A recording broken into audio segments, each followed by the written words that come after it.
Hello दोस्तों। आपका अपना चैनल एक्सप्लोरिंग एजुकेशन आपका स्वागत करता है। डेली हिंदू न्यूज़पेपर की करंट अफेयर्स की सीरीज में आज की सीरीज में हम बात करेंगे बजट के बारे में। आज हमने एक टॉपिक उठाया बजट। तो ये आपका इस साल आने वाले सभी पेपर के लिए बहुत ही महत्वपूर्ण रहने वाला है ये, क्योंकि बजट में जो चीजें मेंशन होती है वो ही साल भर स्कीमें लॉन्च होती रहती है, उसी पर काम होता रहता है। तो ये आपका बहुत ही इंपॉर्टेंट पार्ट रहने वाला है। तो अगर हम बजट की बात करें तो बजट फ्रेंच भाषा के वर्ड बुकिटी से मिलके बना है, जिसका मतलब होता है लेदर बैग या लेदर बॉक्स। अगर हम भारत में बात करें बजट की, तो ब्रिटिश टाइम पर ब्रिटिशर ने बजट प्रिपेयर करा था 1869 में। उसके बाद से फिर आजादी के बाद से हमने जब अपनी इंटरिम गवर्नमेंट बनी तो तब बजट बनाया, और फिर पहले चुनाव हो गए तो उसके बाद फिर हमने अपना बजट बनाया। हमारे इंडियन कॉन्स्टिट्यूशन में बजट वर्ड कहीं भी नहीं लिखा है। आर्टिकल 112 बात करता है एनुअल फाइनेंशियल स्टेटमेंट की। एनुअल फाइनेंशियल स्टेटमेंट की हमारा आर्टिकल 112 बात करता है। उससे पहले हम देखते हैं यहाँ पर कुछ फैक्ट। वो फाइनेंस मिनिस्टर जिन्होंने सबसे ज्यादा बार अब तक बजट पेश किया है, तो मोरारजी देसाई 1959 में भारत के फाइनेंस मिनिस्टर बने थे, और 1969 तक बैक टू बैक 10 साल इन्होंने भारत का बजट पेश करा। उसके बाद पी चिदम्बरम, जो 2 से 3 बार भारत के फाइनेंस मिनिस्टर बने और इन्होंने 9 बार भारत के बजट को पेश करा। प्रणब मुखर्जी 8 बार, यशवंत सिन्हा 7 बार, सीडी देशमुख 7 बार। सीडी देशमुख आरबीआई के पहले इंडियन गवर्नर भी थे। मनमोहन सिंह 6 बार, निर्मला सीतारमन 5 बार कर चुकी है, और वाई बी चौहान 5 बार। तो ये चीज याद रखनी है, मोरारजी देसाई ने सबसे ज्यादा बार बजट पेश करा है 10 बार। फिर पी चिदम्बरम 9 बार, प्रणब मुखर्जी ने 8 बार, यशवंत सिन्हा ने 7 बार, सी डी देशमुख 7 बार, मनमोहन सिंह 6 बार, निर्मला सीतारमन 5 बार, और वाई बी चौहान 5 बार। अब इसके बाद जो हम दूसरा फैक्ट देखें कि अभी तक के भारत के फाइनेंस मिनिस्टर कौन कौन रहे हैं। ठीक है, अभी तक के भारत के फाइनेंस मिनिस्टर कौन कौन रहे हैं, तो ये लिस्ट देख लेते हैं। तो सबसे पहले जब इंटरिम गवर्नमेंट बनी थी, यानी कि जब कॉन्स्टिट्यूशन असेंबली ही सरकार की तरह काम करती थी, तो उसमें लियाकत अली को 1947 में भारत का फाइनेंस मिनिस्टर बनाया गया। फिर इंडिपेंडेंट इंडिया के, यानी कि जब भारत रिपब्लिक हो गया था, तो उसके सनमुखम चेट्टी को बनाया गया। फिर जॉन मैथई को बनाया गया। फिर सीडी देशमुख को बनाया गया। ये आपने एक बार नाम याद रख ले, 4 ऑप्शन देके पूछ लेगा कि कौन कौन से अभी तक कभी भी फाइनेंस मिनिस्टर नहीं रहे। तो टी टी कृष्णमाचारी को बनाया गया। उसके बाद पंडित नेहरू। तो आपसे ये भी पूछेंगे कौन कौन से पीएम थे जिन्होंने फाइनेंस मिनिस्ट्री अपने पास रखी, तो पंडित नेहरू ने भी रखी। मोरारजी देसाई, ये भी आगे चल के पीएम बने थे, इनके पास भी फाइनेंस मिनिस्टर रहा। टीटी कृष्णमाचारी दोबारा से। सचिन चौधरी, आगे बढ़ते हैं। मोरारजी देसाई, इंदिरा गांधी, तो 3 पीएम अभी तक के हो गए। जवाहरलाल नेहरू, मोरारजी देसाई, इंदिरा गांधी। वाई बी चवन, सी सुब्रमण्यम, एच एम पटेल। इसके अलावा चौधरी चरण सिंह, तो ये अपने एक और प्राइम मिनिस्टर हो गए, 4 प्राइम मिनिस्टर अभी तक हो गए। आर वेंकट रमन, प्रणब मुखर्जी, एक राष्ट्रपति हो गए अपने प्रणब मुखर्जी। उसके बाद वीपी सिंह, ये भी कुछ टाइम के लिए पीएम रहे, तो 5 पीएम हो गए। राजीव गांधी 6 पीएम हो गए। N D Tiwari, S B Chavan, Madhu धनवंते।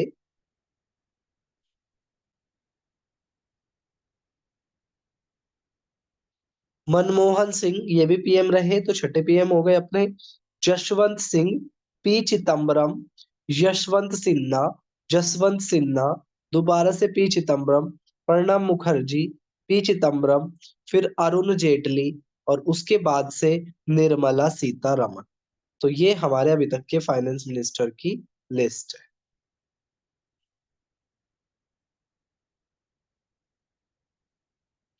अब हम इसके थ्रू समझते हैं, जो हमारा बजट होता है उसके दो पार्ट होते हैं। एक होता है आपका कमाई और एक होता है आपका खर्च। रिसिप्ट यानी कि कमाई, एक्सपेंडिचर यानी कि खर्च। अब ये रिसिप्ट भी दो तरह की होती है। एक तो होती है रिवेन्यू रिसिप्ट और एक होती है कैपिटल रिसिप्ट। रिवेन्यू रिसिप्ट वो रिसिप्ट कहलाती है जिनको, मतलब सरकार की कमाई होती है, ठीक है, सरकार की कमाई होती है, लेकिन उस कमाई में ना तो सरकार ने अपनी संपत्ति बेची और ना कहीं से उधार लेकर आया, यानी कि ना तो उसकी लायबिलिटी बढ़ी और ना ही एसेट्स घटी। सरकार की ऐसी कमाई को रिवेन्यू रिसिप्ट कहते हैं। इसमें जितने भी आपके पीएसयू है, जो सरकारी कंपनी है, उनकी कमाई, सरकार जो भी फाइन लगाती है वो, जो भी टैक्स लगाती है वो, जो भी सरकारी यूनिवर्सिटी में आप फीस भरते हो वो, सरकारी कॉलेज में आप जो फाइन भरते हो, जो भी कुछ, जो भी आप टैक्स वगैरह देते हो, सब आपका रिवेन्यू रिसिप्ट में आता है। और इससे क्या होता है, सरकार की एसेट्स ना तो कम होती है ना उधारी बढ़ती है। कैपिटल रिसिप्ट वो रिसिप्ट कहलाती है जिसकी वजह से जो सरकार या तो उधार लेकर आए, या सरकार अपनी संपत्ति बेच दे, या उस संपत्ति के कुछ शेयर बेच दे, जिसे डीकैपिटलाइजेशन कहते हैं। तो यहाँ पर अगर हम कंपेयर करके देखें, ठीक है, 23, 24, 25 और 26 वाले बजट की इसको कंपेयर करके देखें, तो ये था अपना 21,29,036। आगे बढ़कर ये 31,29,200 हो गया। इससे अगले वाले में ये 30,87,960 हो गया। और फिलहाल जो रिवेन्यू रिसिप्ट है वो है 34,20,409। 34,20,409। ये फिलहाल वाले बजट की रिवेन्यू रिसिप्ट है। फिलहाल वाले बजट की कैपिटल रिसिप्ट की बात करें तो पिछले 4 साल का कंपैरिजन देखते हैं। 17,14,441, फिर 16,91,312, 16,28,527, यानी कि पिछले 2 सालों में, ठीक है, यानी कि जो आपका ये था ये वाला बजट और ये वाला बजट, इसमें ये डाउन हो गई थी कैपिटल कमाई, और अब की बार थोड़ी सी बढ़ने की उम्मीद है इसकी। कितनी? 16,44,236, ठीक है, 16,44,936, ये करोड़ में है, ठीक है। ये जो सारा जो डेटा है ना वो किस में है? करोड़ में। तो हम ये कह सकते हैं जो सरकार की जो कमाई होगी इस वाले बजट से, ठीक है, सरकार की जो कमाई होगी इस वाले बजट से, तो अप्रोक्स में 34+16, ठीक है, 34+16, 6 4 10 कैरी 1, 3 1 4 और 50, यानी कि 50 लाख करोड़, ठीक है, 50 लाख करोड़ सरकार की क्या होने वाली है? कमाई होने वाली है, ठीक है, 50 लाख करोड़ सरकार की कमाई होने वाली है, जिसमें से 34 लाख करोड़ रेवेन्यू रिसिप्ट से आएगा और 16 लाख करोड़ आपका कैपिटल रिसिप्ट से आएगा। अब हम इसको समझने की कोशिश करते हैं, इसका दूसरा पार्ट जिसे बोलते हैं एक्सपेंडिचर। एक्सपेंडिचर यानी कि सरकार कहाँ खर्च करेगी। अगर हम एक्सपेंडिचर में बात करें तो एक्सपेंडिचर के भी दो पार्ट, एक है रिवेन्यू, एक है कैपिटल।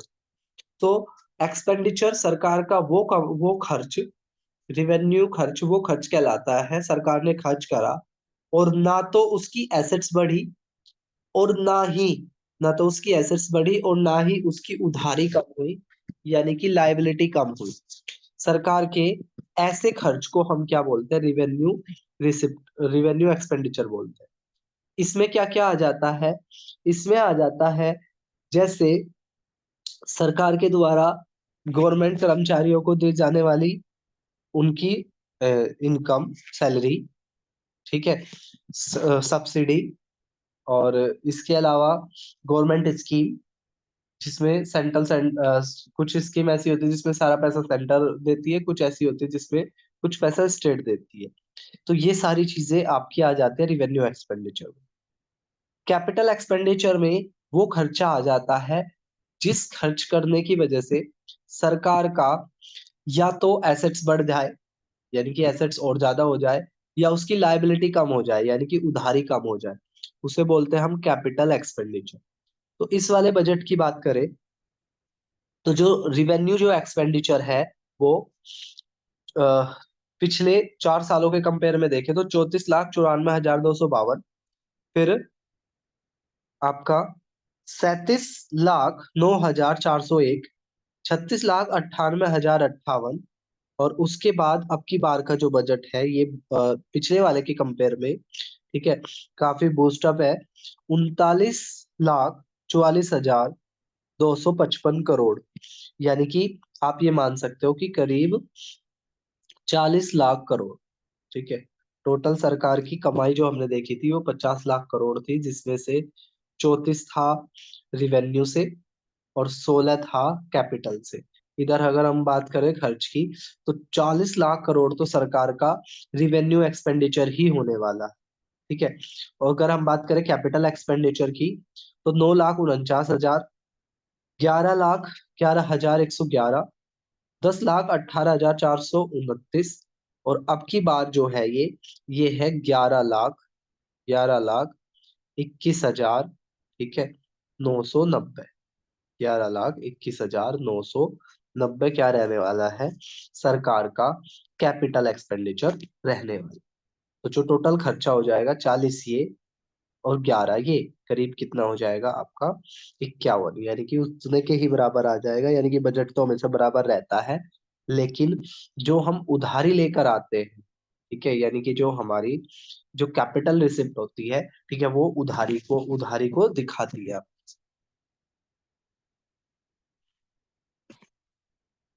अब अगर हम बात करें यहाँ पर, ये सबसे इंपॉर्टेंट चीज है, ठीक है, कि जो बजट का कितना हिस्सा किस चीज पर खर्च होगा।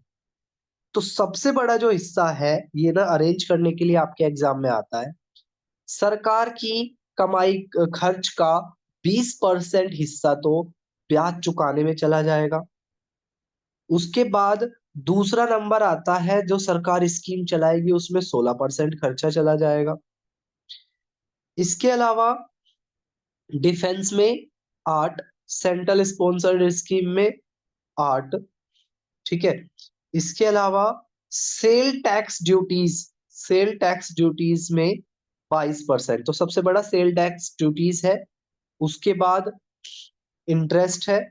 फिर उसके बाद आपका सेंट्रल सेक्टर स्कीम है। ये तीन बड़े याद रखना, सेल टैक्स ड्यूटीज 22, फिर इंटरेस्ट सेकंड, फर्स्ट पे तो अपना ये आ गया, सेकंड पे ये आ गया, थर्ड पे ये आ गया।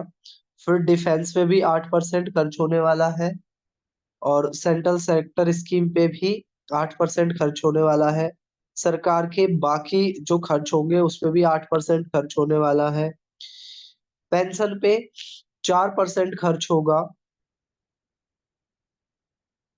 और फाइनेंस कमीशन जो रिकमेंड करती है, जो उसको स्टेट को बांटना होता है, उस पे भी 8% जाएगा। सब्सिडीज पे 6%। तो इनको ना मैच करने के लिए आ जाएगा। तो एक बार हम यहाँ पे देख लेते हैं। सेल टैक्स ड्यूटीज सबसे बड़ा हिस्सा है 22% का। उसके बाद आ जाता है इंटरेस्ट 20%। उसके बाद defence other expenditure, defence other expenditure, और सेंट्रल स्पॉन्सर्ड स्कीम, ये और फाइनेंस कमीशन को दिए जाने वाला पैसा, ये 8% हो गया। उसके बाद आपको डिफेंस भी 8%। 8% में चार चीजें हो गई, central sponsored scheme, other expenditure, finance commission और डिफेंस। अब उसके बाद जो आ जाता है वो आ जाता है आपका सब्सिडी, ठीक है। और सबसे कम हो गया पेंशन। पेंशन यानी कि सब्सिडी पे 6%, पेंशन पे 4%। चलो, अब रुपया कहाँ से आएगा, ठीक है। अगर हम बात करें सरकार की कमाई का सबसे बड़ा हिस्सा कहाँ से आने वाला है, ठीक है, तो 24% तो सरकार उधार लेकर आएगी, 22% उसको टैक्स मिलेगा, 17% उसको कॉरपोरेशन टैक्स मिलेगा। जो कॉरपोरेट घराने हैं उनकी इनकम पे लगने वाले टैक्स को कॉरपोरेशन टैक्स कहते हैं। तो 24% तो सरकार उधार लेकर आएगी, 22% उसको इनकम से मिल जाएगा, 17% उसकी कॉरपोरेशन को द्वारा लगाने वाले टैक्स से होगा, चौथा स्थान जीएसटी का, वो तीसरा स्थान जीएसटी का, जीएसटी से उसको 18% कमाई होगी, कॉरपोरेशन टैक्स से उसको 17% कमाई होगी। ठीक है। उसके बाद अगर हम बात करें non tax receipt, non tax receipt से 9% कमाई होगी, एक्साइज जो वो लगाएगा उससे 5% की, कस्टम से 4% की, और नॉन डेप्ट कैपिटल, नॉन डेप्ट कैपिटल से वो 1% की कमाई होगी। तो सबसे बड़ा हिस्सा क्या है? सबसे बड़ा हिस्सा है आपका इनकम टैक्स 22%। दूसरा नंबर आ जाता है आपका सबसे बड़ा हिस्सा तो है उधारी, दूसरा है इनकम टैक्स, तीसरा है जीएसटी, चौथा है कॉरपोरेशन टैक्स, उसके बाद पांचवा है नॉन टैक्स रिसिप्ट, छठा एक्साइज, फिर कस्टम और नॉन डेप्ट कैपिटल। तो इनको ना अरेंज करने के लिए आपके पेपर में आ जाता है, तो इसको आपको ध्यान से देखना है। अब यहाँ पे देखो, रिवेन्यू, गवर्नमेंट की रिसिप्ट दो तरह की, revenue receipt, capital receipt. Revenue receipt में टैक्स आ जाता है, कौन कौन से tax? Income tax, corporation tax, GST, custom duty, excise duty. Non tax revenue में, नॉन टैक्स रिवेन्यू में इंटरेस्ट रिसिप्ट आ जाती है और डिविडेंड आ जाता है, यानी कि जो सरकार की हिस्सेदारी है। कैपिटल रिसिप्ट में डेप्ट रिसिप्ट आ जाती है, नॉन डेप्ट रिसिप्ट आ जाती है। इसमें एक तो वो उधार लेकर आए और एक वो इंटरेस्ट रिसिप्ट या डिविडेंड। यहां से आगे बढ़ते हैं, पहले कुछ क्वेश्चंस लगा लेते हैं। फिस्कल डेफिसिट का टारगेट क्या है बजट में? फिस्कल डेफिसिट मतलब सरकार की कमाई और खर्च के बीच के अंतर को फिस्कल डेफिसिट कहते हैं। तो इस साल के बजट का जो टारगेट है वो है 4.4%। ठीक है। शेयर इंफ्रास्ट्रक्चर के बजट का कितना परसेंट शेयर, ठीक है, कम हो गया है जो वो इंफ्रास्ट्रक्चर पर लगाएगा? तो 1.8%, 1.8% बजट का इंफ्रास्ट्रक्चर पर लगने वाला हिस्सा डाउन हो गया है। सोशल सेक्टर पर, सोशल सेक्टर पर सरकार का खर्च क्या हो जाएगा आपका? 1.6% बढ़ गया है। Income tax share in gross tax revenue, income tax का जो हिस्सा है, ठीक है, वो कितना रहेगा? तो वो रहेगा आपका 33.7%, 33.7%। अगला कह रहा है न्यू नो टैक्स लिमिट, जिस लिमिट तक आपको कोई भी टैक्स नहीं देना है, तो वो हो गई अब 12 लाख, 12 लाख तक आपको कोई भी टैक्स नहीं देना है। अगला कह रहा है जो फाइनेंस सेक्रेटरी कौन है फिलहाल, ठीक है, फाइनेंस सेक्रेटरी कौन है? तो फाइनेंस सेक्रेटरी है अभी तुहिन कांता पांडे, फाइनेंस मिनिस्टर है निर्मला सीतारमण, फाइनेंस सेक्रेटरी तुहिन कांता पांडे और फाइनेंस मिनिस्टर निर्मला सीतारमण। कितने क्रिटिकल मिनरल है जिनको बेसिक कस्टम ड्यूटी से बाहर निकाल दिया गया है? जैसे कोबाल्ट है, पाउडर है, waste scrap of lithium ion है। तो ऐसे है 12। ठीक है, 12 क्या हो जाएगा? सही आंसर हो जाएगा। नेशनल क्रिटिकल मिशन, एक मिशन शुरू किया गया है, नेशनल क्रिटिकल मिशन, जिसके तहत जो मिनिस्ट्री ऑफ माइंस इसको रेगुलेट करेगी। तो नेशनल क्रिटिकल मिशंस के लिए बजट में 410 करोड़ रुपए दिए गए हैं। अगला कह रहा है western Kosi canal extension, renovation और मॉडर्नाइजेशन के लिए कितने पैसे दिया गया है? तो 11,500 दिया है। वेस्टर्न कोसी जो आपका बिहार में पड़ती है, उसके उसमें क्या होगा? एक्सटेंशन होगा। जीटीआरआई, जीटीआरआई का मेंशन हुआ था बजट में, जो क्या है? Global trade research initiative, global trade research initiative, यानी कि रिसर्च करेंगे हम ग्लोबल ट्रेड को कैसे बढ़ाया जा सके। किस किस पर बीसीडी हटा दी है? रॉ मटेरियल, कंज्यूमेबल और part of manufacturing of the ship, इन पर जो बेसिक कस्टम ड्यूटी लगा करती थी उसको हटा दिया है।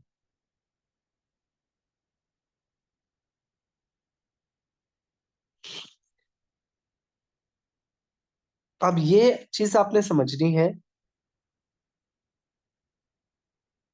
ये टैक्स की ना लिमिट है ठीक है, किस पे कितना टैक्स लगेगा इसको हम बाद में देखेंगे।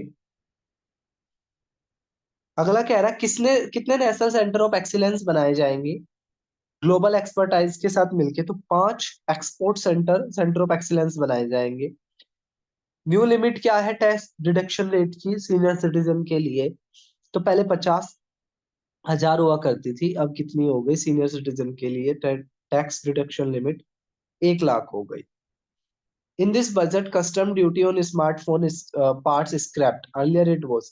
तो जो स्मार्टफोन पर जो कस्टम ड्यूटी लगा करती थी 2.5% की, अब उसको क्या कर दिया गया है, हटा दिया गया है। In budget union government announces fully exemption of the 36 life saving drugs for treating cancer and chronic disease. तो आपसे पूछेंगे कैंसर को ठीक करने वाले कितने ड्रग्स पर जो जो कस्टम ड्यूटी लगा करती थी वो हटा दी है। तो 36 इसका सही आंसर हो जाएगा। इसके अलावा एक बहुत अच्छा कदम लिया गया है, गिग वर्कर जो होंगे उनको प्रधानमंत्री जन आरोग्य योजना में शामिल कर लिया गया है। गिग वर्कर वो होते हैं जो कॉन्ट्रैक्ट पे काम करते हैं, जैसे ओला उबर के ड्राइवर। जब आपको जरूरत होती है आप ऑर्डर दे देते हो, सामने वाला आपको पिक करने के लिए आ जाता है, उसके बाद आप हट जाते हो। इसको बोलते हैं गिग वर्कर। तो गिग वर्कर को भी अब क्या मिलेगा, प्रधानमंत्री जो जन आरोग्य योजना जिसके तहत 5 लाख तक का आपका मुफ्त इलाज होता है, तो उसमें सारे गिग वर्कर को इंक्लूड किया जाएगा। हेल्थ मिनिस्ट्री को कितना मिला है, तो हेल्थ मिनिस्टर को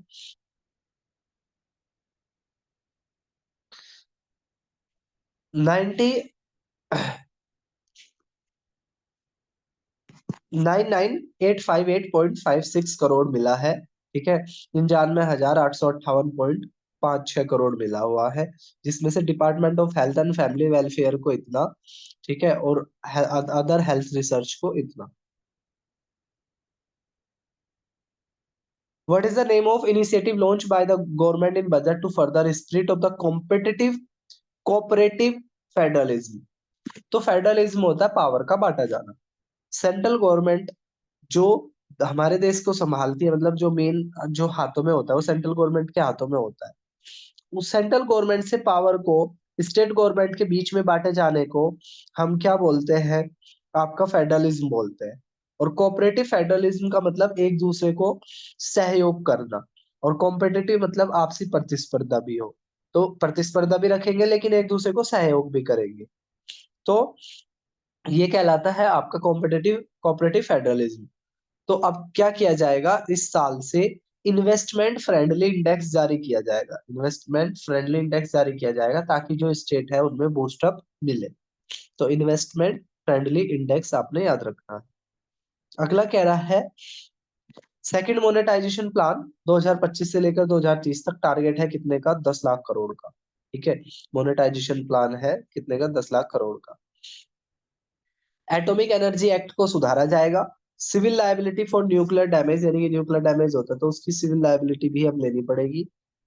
22,000 करोड़ दिए जाएंगे स्मॉल मॉड्यूलर रिएक्टर को।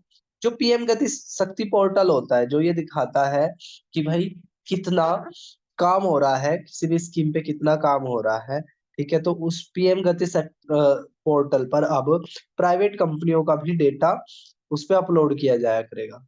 उड़ान स्कीम जिसका है उड़े देश का आम नागरिक। तो उड़ान स्कीम के तहत क्या किया गया है, 120 नए डेस्टिनेशन छाटे गए हैं। उड़ान स्कीम के तहत नए 120 डेस्टिनेशन छाटे गए हैं, ये आपने याद रखना है। वो कह रहा है यहाँ से रोंग स्टेटमेंट छाटना है गवर्नमेंट ने। एफडीआई, एफडीआई होता है फॉरेन डायरेक्ट इन्वेस्टमेंट। जब कोई व्यक्ति दूसरे देश में जाके पैसा लगाता है वो एफडीआई कहलाता है। तो गवर्नमेंट ने क्या किया है, एफडीआई की जो लिमिट थी इंश्योर के लिए इंश्योरेंस सेक्टर में, अब तक वो 74% हुआ करती थी। अब उस लिमिट को बढ़ाकर 100% एफडीआई अलाउड हो गया है। लेकिन इसमें एक कंडीशन रखी गई है कि 100% एफडीआई आपको तभी अलाउड होगा यदि आपका जो इंटर प्रीमियम है वो भारत में ही होना चाहिए। At the heart of the measure is insurance for all 2047। इसके पीछे जो इनिशिएटिव है वो है इंश्योरेंस फॉर ऑल, कि सबको इंश्योरेंस, सबका इंश्योरेंस हो जाना चाहिए 2047 तक। अगला कह रहा है यूनियन गवर्नमेंट ने एक बिल लेकर आई है बजट में बोला है कि भाई क्या किया जाएगा, जो कानूनों को आसान किया जाएगा और 100 ऐसे जो कानून होंगे उनको हटा दिया जाएगा। बिल का नाम है जन विश्वास बिल 2.0। जन विश्वास बिल 2.0। अगला कह रहा है एमएसएमई की डेफिनेशन बदल दी गई है। माइक्रो उसको मानेंगे जिसकी इन्वेस्टमेंट 1.5 करोड़ हो और एनुअल टर्नओवर 10 करोड़ हो। स्मॉल इंडस्ट्री उसको मानेंगे जिसका इन्वेस्टमेंट 25 करोड़ हो और टर्नओवर 100 करोड़ हो। मीडियम एंटरप्राइजेस उसको मानेंगे जिसका इन्वेस्टमेंट 125 करोड़ हो और टर्नओवर 500 करोड़ हो।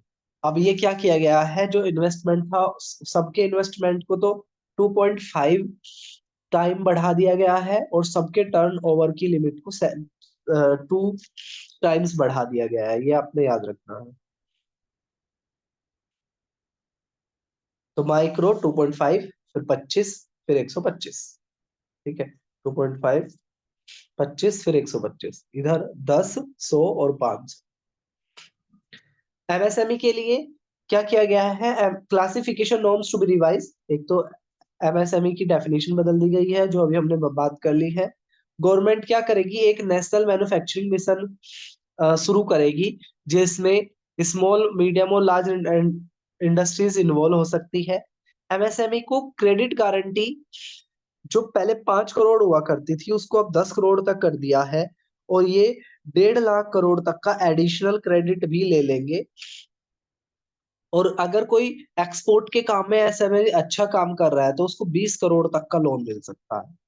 Customise credit card up to the 4 lakh for micro unit registered under Udyam portal. अगर कोई एमएसएमई या छोटी इंडस्ट्री उद्यम पोर्टल पर रजिस्टर्ड है तो उसको 5 लाख तक का लोन मिल जाएगा। तो सारे के सारे स्टेटमेंट क्या है, सही है। एलोकेशन क्या है, AI centre for excellence. AI centre for excellence बनेंगे 500 करोड़ की लागत से। इन्वेस्टमेंट फ्रेंडली इंडेक्स कब से शुरू हो जाएगा, 2025 से शुरू हो जाएगा।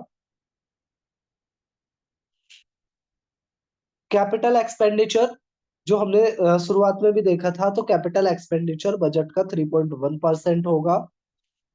न्यूक्लियर एनर्जी मिशन के लिए 20,000 करोड़। न्यूक्लियर एनर्जी मिशन के लिए कितने, 20,000 करोड़। अगला कह रहा है union budget central government announce export promotion mission. एक एक्सपोर्ट प्रमोशन मिशन होगा जो 2250 करोड़ की कीमत से होगा, जिससे क्या होगा, आप आसानी से लोन ले सकते हो। और ये कौन सी मिनिस्ट्रीज को गवर्न करेगी, कई बार क्वेश्चन ऐसे उल्टा करके पूछ लेते हैं। एक्सपोर्ट प्रमोशन मिशन के अंदर कौन कौन सी मिनिस्ट्री इन्वॉल्व है, मिनिस्ट्री ऑफ कॉमर्स है, एमएसएमई है, फाइनेंस है। मिनिस्ट्री ऑफ कॉमर्स, एमएसएमई और फाइनेंस। क्या नाम है डिजिटल पब्लिक इंफ्रास्ट्रक्चर का, तो एक डिजिटल पब्लिक इंफ्रास्ट्रक्चर बनेगा जिसका नाम है Bharat trade net. Bharat trade net इसका नाम रहेगा। नेशनल फूड टेक्नोलॉजी इंस्टीट्यूट कहाँ स्टैब्लिश किया जाएगा, तो फूड प्रोसेसिंग पे काम किया जा रहा है और बिहार में national food technology institute setup किया जाएगा।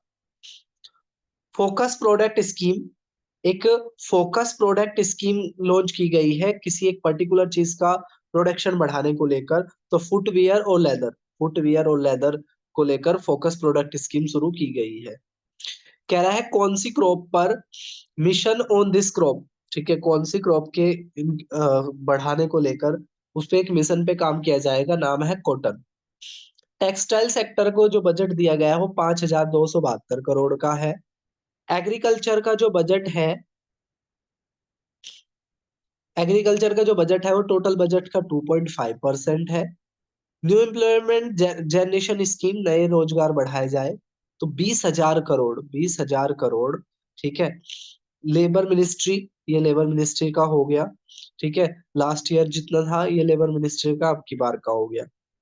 एम्प्लॉय पेंशन स्कीम को लेकर 11,250 करोड़ और जो पीएफ होता है उसको 7,500 करोड़। प्रधानमंत्री फसल बीमा योजना, प्रधानमंत्री फसल बीमा योजना का जो अलॉटमेंट था उसमें डिक्रीजमेंट हुआ है।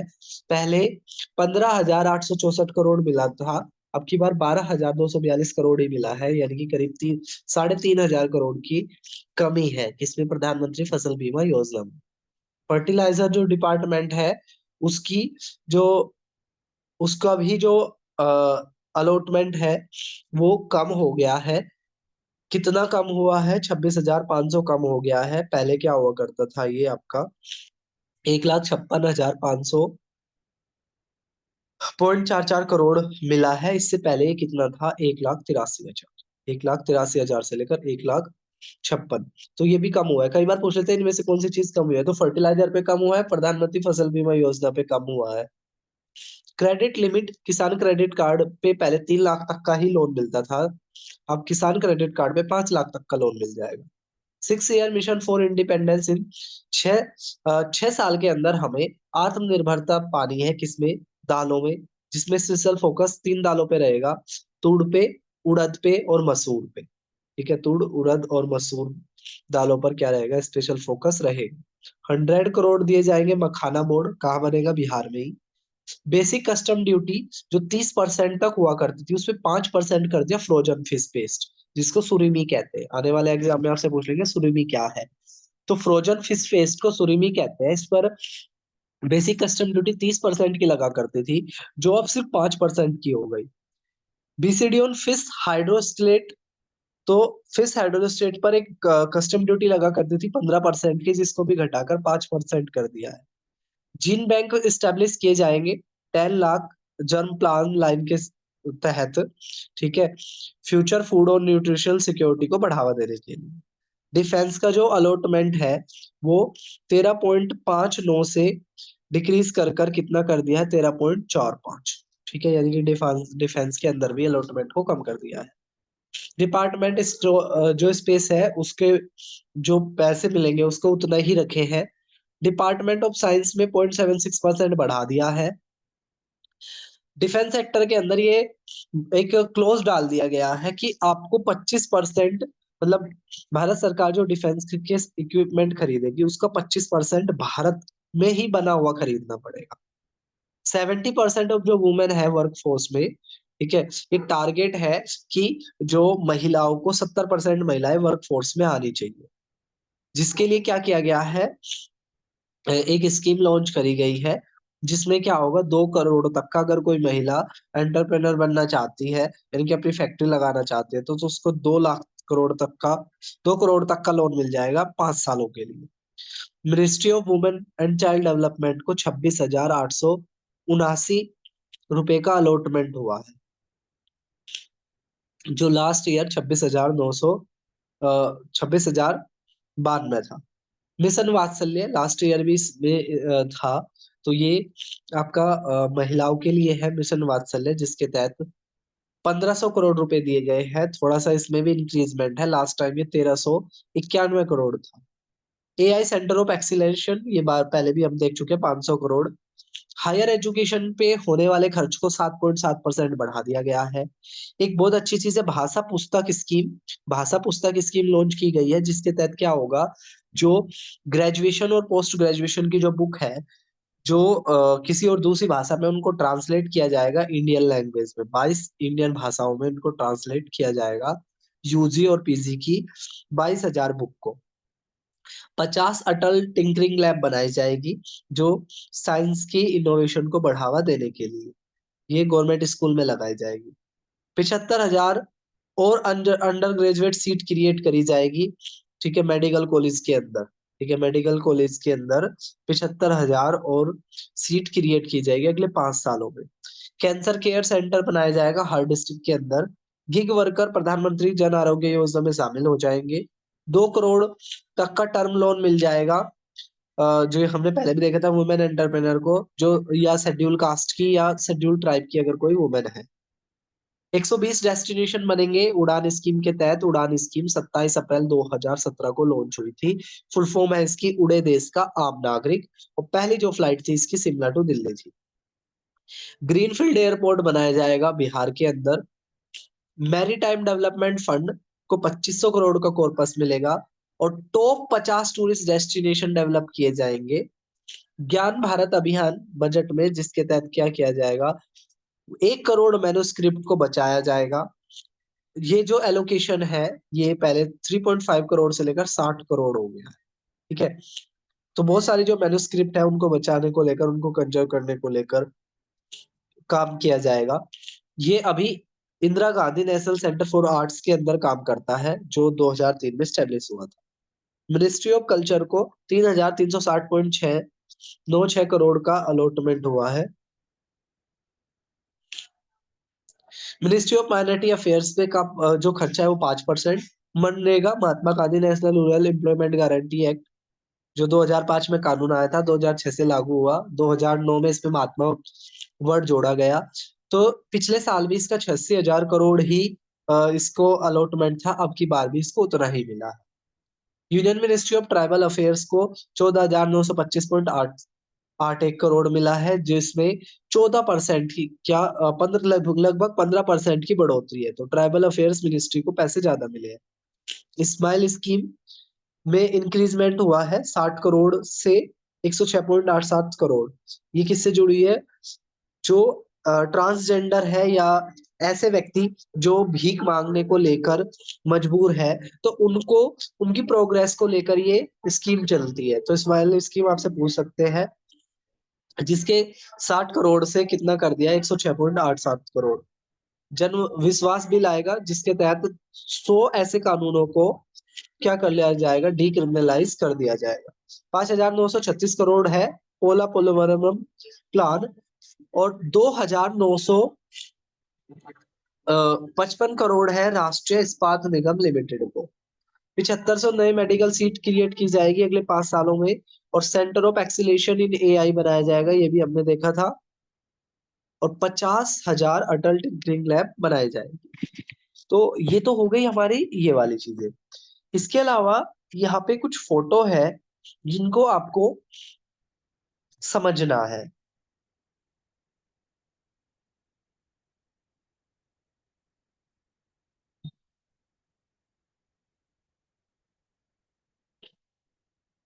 जैसे यहां से देखिए, आपने ये समझना है कि जो इंटरेस्ट पे होने वाला जो खर्च है वो 0.75% बढ़ गया है, ट्रांसपोर्ट पे घट गया है, डिफेंस पे भी 0.10 घटा है, अदर्स पे होने वाला खर्च भी घटा है, टैक्स एडमिनिस्ट्रेशन पे होने वाला खर्च भी घटा है, फर्टिलाइजर सब्सिडी भी घटी है, रूरल डेवलपमेंट बढ़ा है, मिनिस्ट्री ऑफ होम अफेयर्स का घटा है, पेंशन पर भी घटा है, एग्रीकल्चर पर माइनर सा बढ़ा है 0.36, एजुकेशन पर भी माइनर सा बढ़ा है 0.09।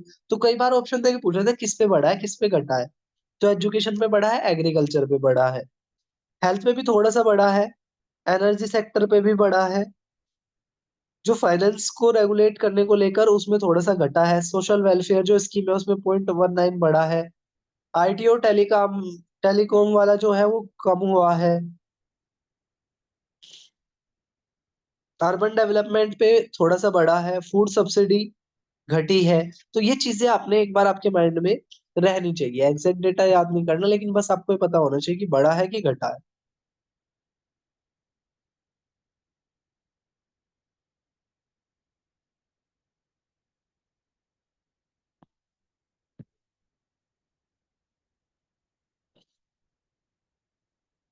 ये टैक्स रिजिम से रिलेटेड है, जो आपको पढ़ लेने हैं कि कितने टैक्स, कितनी इनकम पर कितना टैक्स लगेगा। मोटी मोटी सी बात यह है कि 12 लाख तक की इनकम पर कोई भी टैक्स नहीं लगने वाला।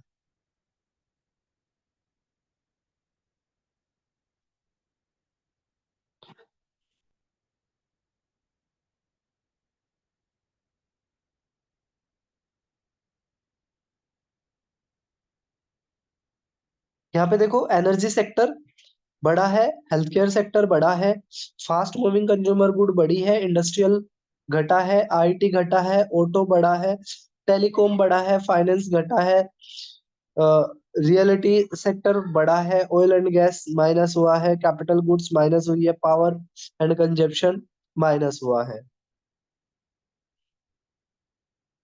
यहाँ पे देखो, डिफेंस माइनस हुआ है, ट्रांसपोर्ट माइनस हुआ है, ये हमने ऑलरेडी पहले एक बार देख चुके हैं। यहाँ पर एक पर्टिकुलर मिनिस्ट्री का दिखाया गया है। जैसे कैपिटल एक्सपेंडिचर की बात करें तो कैपिटल एक्सपेंडिचर का जो परसेंट फिलहाल है वो 3.1% है। इससे पहले वाले बजट में भी लगभग ये 3 के नजदीक ही था। ठीक है, तो 3.1 फिलहाल कैपिटल एक्सपेंडिचर है, ये आप याद रखोगे। एग्रीकल्चर मिनिस्ट्री की बात करें तो एग्रीकल्चर मिनिस्ट्री में 26 में 2.51% है, और ये 25 में 2.78% हुआ करता था एग्रीकल्चर डेप्ट। तो एग्रीकल्चर डेप्ट पे होने वाला खर्च घटा है। प्रधानमंत्री फसल बीमा योजना, इस पे भी कम हुआ है, और पीएम किसान पर भी कम हुआ है। तो ये चीज आपने याद रखनी है। प्रधानमंत्री फसल बीमा योजना के तहत किसान अपनी फसल को का इंश्योरेंस करा सकते हैं, और पीएम किसान स्कीम के तहत उनके खाते में 2 हेक्टेयर से कम जमीन वाले किसान को साल भर में 6,000 रुपए मिलते हैं, 3 किस्तों में 2-2 हजार रुपए मिलते हैं। यहाँ पे आप डिफेंस में देख सकते हो, एक्सपेंडिचर ऑन डिफेंस। डिफेंस का जो खर्चा है वो 3.45% है, जो पिछले से थोड़ा सा कम हुआ है, 3.5। इसमें स्पेस डिपार्टमेंट का 0.26, लास्ट टाइम ये 0.5 हुआ करता था। और साइंस और टेक्नोलॉजी का लगभग डबल हो गया, ये चीज आपने याद रखनी है। साइंस और टेक्नोलॉजी का क्या हो गया, डबल हो गया है। 0.31 से लेकर सीधा 0.76। ऊपर देखे तो ये डिफेंस के बारे में कुछ है। बाकी आप इन फोटो को एक बार पढ़ लोगे बाद में। तो ये थी हमारे बजट से जुड़ी हुई क्लास। जल्दी आपको इस क्लास कैसी लगी कमेंट बॉक्स में आपने बताना है, और इसको बार बार आपको तैयार करना है, क्योंकि एग्जाम में बजट से रिलेटेड क्वेश्चंस बहुत ज्यादा आते हैं। तो फिर मिलेंगे हम किसी और वीडियो के साथ, तब तक के लिए टेक केयर, जय हिंद जय भारत।